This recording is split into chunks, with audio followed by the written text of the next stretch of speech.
Imagine deux enfants qui ont exactement le même rêve. Le premier veut faire du cinéma, il vient d'une famille modeste et pour tenter ce rêve, il fait des sacrifices. Et surtout, il a un accord avec ses parents. Tu as 2 ans pour réussir et si ça ne marche pas, tu entres dans la fonction publique, tu trouves un vrai travail, bref, tu arrêtes tes conneries. Donc, il donne tout, 2 ans d'efforts, d'auditions, de petits boulots peut-être, de trajets, de refus, et un jour il passe l'audition finale, celle qu'il attendait depuis ces 2 années, et il le rate. Derrière, il rentre chez lui et il doit affronter cette réalité un peu dure. Tout le monde ne peut pas atteindre ses rêves. Pas parce que tout le monde n'a pas travaillé, pas parce que tout le monde n'a pas assez voulu, mais parce qu'à un moment, il faut aussi pouvoir continuer. Et ne t'en fais pas, on va parler de trading. Laisse-moi maintenant t'introduire le deuxième enfant. Le deuxième veut faire du cinéma lui aussi. Il travaille dur sans relâche. Lui aussi, il rate. Mais autour de lui, il a une famille avec des contacts. Il a déjà vu des plateaux d'enregistrement, des studios, et il y a le répertoire de son père, des numéros d'agents et surtout des gens qui savent comment ça marche. Il va à son audition après ses 2 ans. Lui aussi, il rate. Sauf que pour lui, les portes ne sont pas fermées. En tout cas, pas de la même manière. Et c'est là que le sujet devient intéressant. Le vrai problème, ce n'est pas toujours de savoir lequel des deux a le plus travaillé. Peut-être qu'ils ont fait exactement le même effort. Le problème, c'est que l'échec ne coûte pas le même prix. Et cette réalité, on la rencontre tous les jours dans le trading.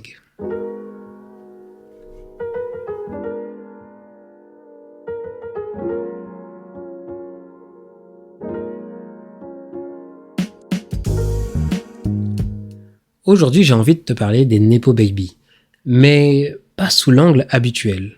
Alors, si tu ne sais pas ce que c'est, un Nepo Baby, c'est l'enfant de quelqu'un qui est déjà connu ou déjà installé dans un milieu. Le fils d'un acteur qui devient acteur, la fille d'un chanteur qui devient chanteuse, l'enfant de quelqu'un qui hérite d'un grand nom de famille, d'un réseau ou d'une visibilité avec un accès. J'ai pas envie de faire cet épisode en mode classique pour te dire attention, ils sont privilégiés, donc tout est faux. Non, ce serait beaucoup trop simple. Et surtout, je trouve qu'on raterait le vrai mécanisme. Comme introduction, j'aimerais prendre l'exemple que j'ai le plus observé, qui est celui de Jaden Smith, comme cas concret, comme cas réel, le fils de Will Smith et de Jada Pinkett Smith. On peut dire ce qu'on veut de sa carrière, de son image aujourd'hui. Oui, c'est un Nepo Baby. Quoi qu'il fasse, il va être critiqué. Je me souviens qu'on disait qu'il était trop maigre, qu'il ressemblait à un drogué, il avait tout le temps des poches sous les yeux, qu'il ne devrait pas avoir ses coupes de cheveux, ses choix sentimentaux sont tout le temps commentés. Il a été pistonné, il a fait After Hurts, qui a été vécu comme le plus gros flop de la carrière de son père. Enfin, il me semble en tout cas que Will Smith lui-même l'a présenté comme tel, comme son plus gros échec, et c'était sa plus grosse douleur dans sa carrière, vu qu'il disait il s'en veut d'avoir fait venir son fils sur ce projet. Mais la réalité pour moi, c'est qu'on ne peut pas juste dire Jaden n'a rien fait. Si on regarde son évolution, très jeune, il s'intéressait à l'art. Il avait un style, une écriture. Je me souviens de son père qui disait que il ne parlait que en rime, qu'il apprenait tous les textes de rap, des classiques, les Tupac, les Biggie. En gros, il apprenait à développer déjà à cet âge-là, un âge très tôt, sa plume, son écriture. Il prenait aussi des risques d'image. À 16-17 ans, aux États-Unis, il y a le bal de promo. Et je me souviens qu'il avait... il avait porté une jupe publiquement à son bal de promo. Puis dans une autre campagne de Louis Vuitton femme. Et aujourd'hui, ça pourrait nous paraître un peu moins choquant. Ça dépend d'où on se place. Mais aujourd'hui, même dans la scène française, on a un humoriste qui s'appelle Nino Arial, qui est de plus en plus connu sur les réseaux, qui a des vêtements un petit peu transgenres, à la limite de l'homme et de la femme. Et on parle de vêtements, pas de son apparence physique à lui, telle quelle. Il y a quelques années, il y a Adidas qui a fait une campagne pareille et qui avait sorti une jupe pour homme, très stylée d'ailleurs. Mais voilà, dès qu'on s'intéresse à la mode, c'est quelque chose que l'on voit revenir de plus en plus. Ces pièces qu'on appelle hybrides. Mais à l'époque, pour un adolescent hétéro fils de star mondiale, c'est pas neutre. C'est quelque chose qui va être remarqué, pointé du doigt. Et quand on regarde la suite de la carrière de Jaden, il a fait de la musique. Il a été d'ailleurs connu pour sa musique. Et aujourd'hui, il évolue dans la mode. Il est notamment le directeur artistique de la collection Christian Louboutin Homme. C'est le directeur créatif. Tout ça, c'est des choix qu'il a fait étant jeune qui l'ont mené à arriver là où il en est aujourd'hui. De la même manière que son père lui a ouvert les portes du cinéma avec son premier film À la recherche du bonheur, un classique qui est d'ailleurs mon film préféré et qui parle en plus de trading, le sujet qui nous intéresse. Bon, alors ça parle de bonheur, mais le sous-jacent, c'est le trading. Avec cette idée qu'il faut pouvoir s'arracher pour pouvoir changer de vie malgré les difficultés. Moi, encore une fois, la question qui m'intéresse, ce n'est pas à quel point il a travaillé, car pour faire tout ça, oui, il l'a travaillé. La question, c'est qu'est-ce qu'il s'est passé à chaque fois que ça n'a pas marché? Qu'est-ce qui s'est passé quand il a eu ses flops avec le cinéma? Il a pu passer à autre chose, donc la musique. Qu'est-ce qui s'est passé quand il en a eu marre ou quand il a voulu explorer d'autres choses? Il a pu facilement passer à autre chose. On peut se souvenir de cette marque d'eau, du projet autour de l'environnement et de l'accès à l'eau. Et ensuite, il s'est tourné vers la mode. Mais combien d'entre nous avons ne serait-ce qu'un petit peu de ce privilège-là? Le privilège de pouvoir se dire « Ok, ce chapitre de ma vie n'a pas marché, je vais tenter le suivant. » Alors ne nous méprenons pas. Il y a quand même un prix symbolique à naître en tant qu'enfant de quelqu'un et je vais le soulever tout de suite. Quand tu es le fils ou la fille d'une personne connue, ton travail n'est jamais regardé seul. Il est regardé au travers du nom de ton progéniteur avec des préjugés, qu'ils soient positifs ou négatifs. Si tu réussis, on te dira que c'est grâce à tes parents et si tu rates, on te dira que même avec tout ça, tu n'as pas réussi. Et ça, je pense qu'il faut l'admettre. La comparaison est permanente, latente et violente, et tu ne pars jamais d'une page blanche. Tu pars d'une page déjà écrite par quelqu'un d'autre. Et c'est peut-être ça le pire, c'est que on va t'assimiler des faits qui ne sont pas de ton vécu. En cette période de Coupe du Monde, on pourrait penser au fils de Zinedine Zidane qui est critiqué comme si il était censé être le digne héritier de son père. Tout ça parce que son père a été le grand Zizou champion du monde. Non, il n'a rien fait, il n'a pas l'avis de son père, et qu'il en soit ainsi. Et c'est là où je veux être nuancé. Jaden, il a travaillé. Il ne s'est pas réveillé un matin en se disant « Ah tiens, je vais enregistrer un album ». Non, c'est des années de travail qui, peut-être qu'un jour, il s'est dit « Effectivement, je vais me lancer ». Mais mon point, c'est qu'il a travaillé jusqu'à se sentir en confiance, et lorsqu'il s'est senti en confiance, comme n'importe quel jeune qui rêve de faire de la musique, il est parti en studio. Certains payent le studio, et lui, il a eu la chance que son père avait un studio à la maison. Donc il enregistre, il publie, le monde réagit. Ce prix-là, c'est le prix du regard. C'est réel. Mais ce n'est pas le même prix que celui d'un échec qui te ferme une porte physique matérielle. Alors revenons sur notre enfant numéro 1, notre enfant anonyme. Allez, on va l'appeler Lucas. Lucas a tenté cette expérience de cinéma pendant 2 ans. Peut-être qu'il a attendu la période dans le dos de ses parents, peut-être qu'il a même gratté 1 an ou 2 de plus. Puis voilà, au final, il teste pendant 5 ans et ça ne marche pas. Et Lucas, là, il ne revient pas au point de départ. Il revient avec certainement 5 ans de factures à rattraper, 5 ans de vie en moins, de loyer payé difficilement, à faire peut-être des nuits blanches, des petits boulots à gauche, à droite. Une famille qui a douté et certainement qui doute encore de lui, qui doutera encore plus maintenant qu'il a échoué. Il revient avec une confiance abîmée. Il revient peut-être avec l'urgence de se stabiliser. Quand il rate, il ne rate pas juste un projet, il entame son temps, son argent, son énergie et parfois la patience que les gens autour de lui ont pour lui. Le Nepo Baby, lui, il peut rater autrement. Cinéma, musique, mode, marque, qui sait ce qui attend Jaden par la suite, puisque c'est mon exemple. Attention, ça ne veut pas dire que tout marche, ça veut juste dire que l'échec ne tombe pas au même endroit, encore une fois. Et c'est là que j'aimerais faire le vrai parallèle avec le trading. Dans les étudiants en trading, on a plein de milieux différents qui s'intéressent à cette activité. On a des jeunes qui sortent tout juste d'école, à peine majeurs, on a des gens qui travaillent à côté, on a des pères de famille qui ont une grosse partie de l'espoir familial qui repose sur eux, des gens qui vivent chez leurs parents, chez un parrain, chez un ami, que sais-je.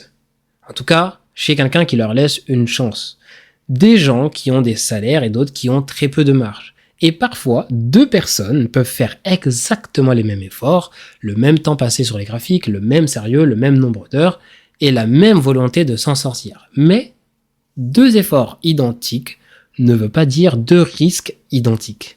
Un trader qui apprend avec un salaire de côté ne trade pas avec le même système nerveux que celui qui a besoin que le marché lui paye son loyer.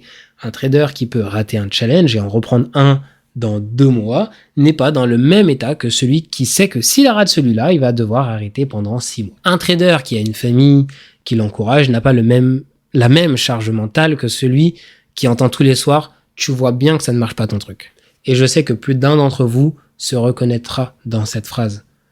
Ça ne marche pas ton truc. Reviens à la réalité. Viens, on fait quelque chose de sérieux. Et c'est peut-être ça le point le plus important de cet épisode. L'effort ne se mesure jamais seul. Il faut toujours le regarder avec le risque autour de cet effort. Quand l'échec, il est trop cher, tu dois choisir plus vite, tu dois rentabiliser plus vite, tu dois pouvoir prouver plus vite.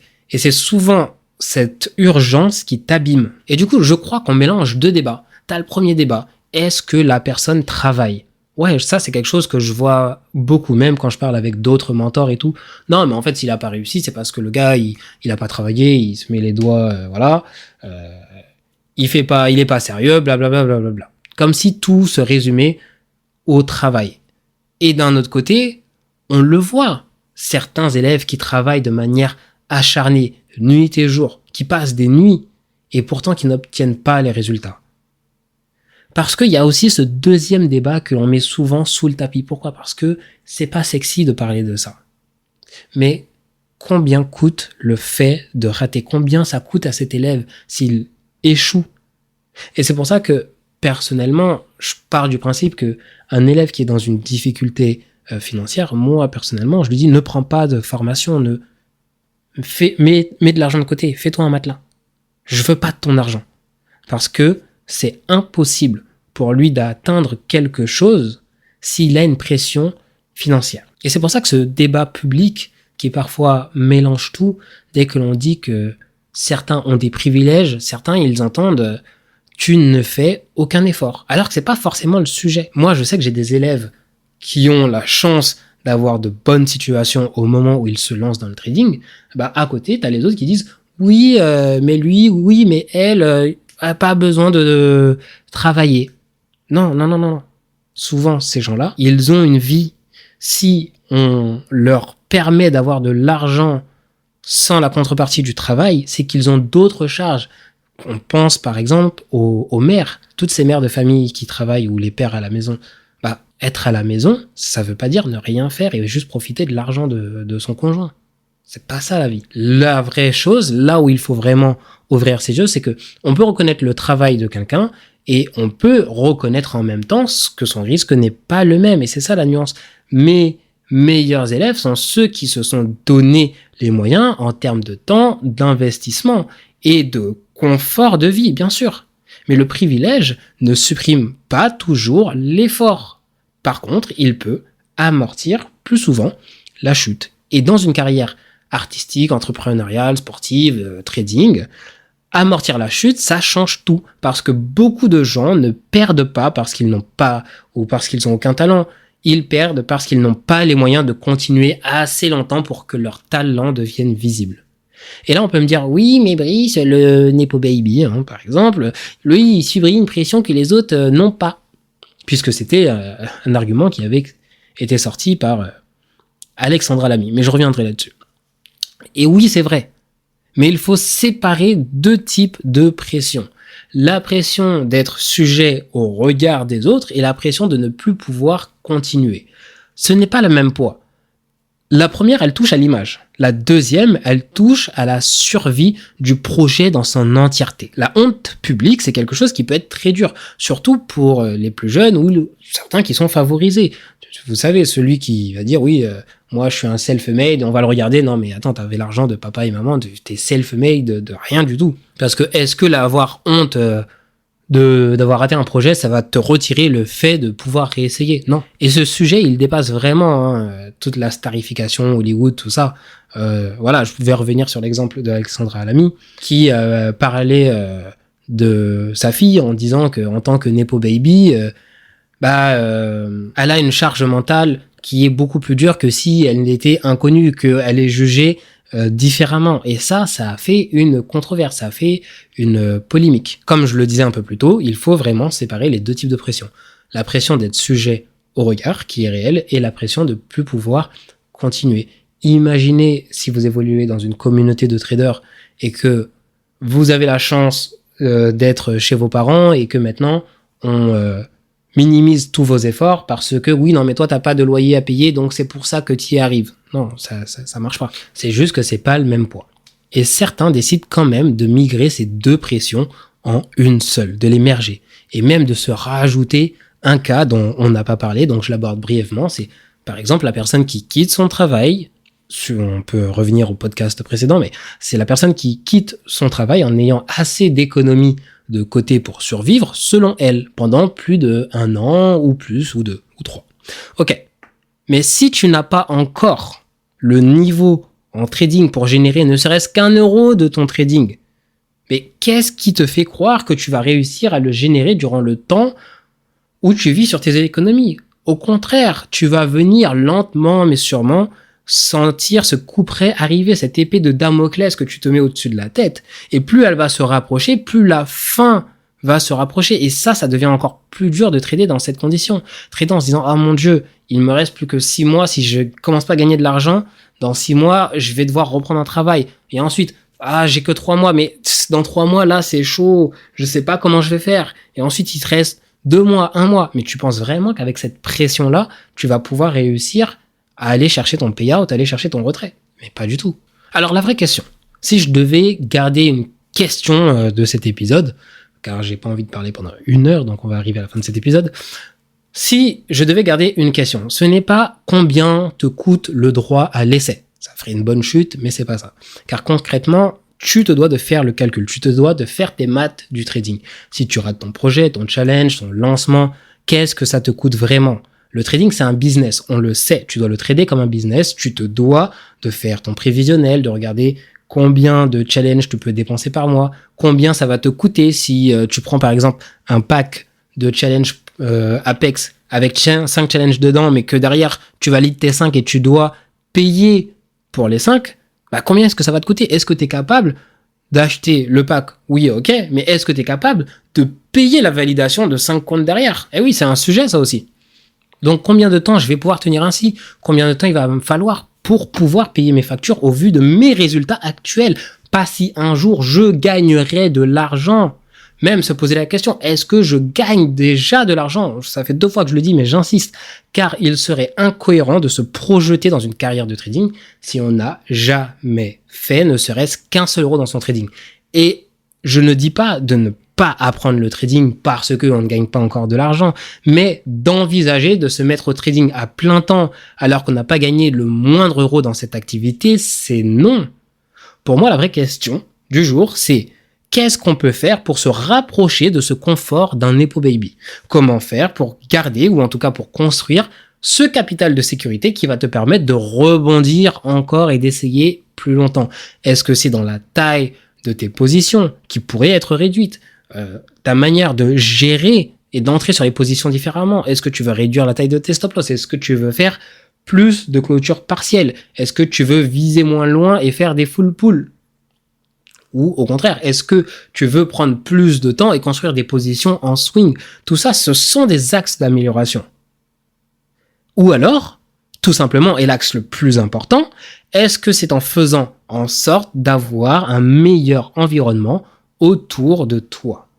Quoi qu'il en soit, prends ton temps et prends ton trading comme un business, pas comme un rêve à sauver. Fais ton prévisionnel, combien tu as de mois devant toi, combien tu dépenses réellement dans ta vie, dans tes coûts au jour le jour, combien est-ce que tu gagnes déjà réellement avec ton trading aujourd'hui, pas dans la projection idéale, combien tu gagnes avec ton salaire, quel temps il te reste, fais tes maths du trading et surtout, qu'est-ce que je peux faire pour que ton échec te coûte moins cher? Réduire la taille de tes positions, garder un travail à côté, reprendre un travail si le couperet se rapproche, n'attends pas le dernier mois. Non, reprends ton travail quand il te reste peut-être 6 mois à vivre. Je sais pas. Je suis pas conseiller en investissement, je te donne juste mon ressenti. Changer ton environnement, tester plus petit, arrêter de faire peser sur chaque trade la totalité de ton avenir. Et oui, car c'est peut-être ça le luxe. C'est pas de réussir vite. Peut-être que le vrai luxe, c'est de pouvoir échouer plusieurs fois sans que chaque échec ne devienne une condamnation. Et si tu n'es pas né avec ce filet de sécurité, alors ton travail, c'est pas seulement de construire ta réussite. Ton travail, c'est de construire tes conditions dans lesquelles tu auras le droit de rater assez longtemps pour apprendre. Allez, on se laisse sur ça.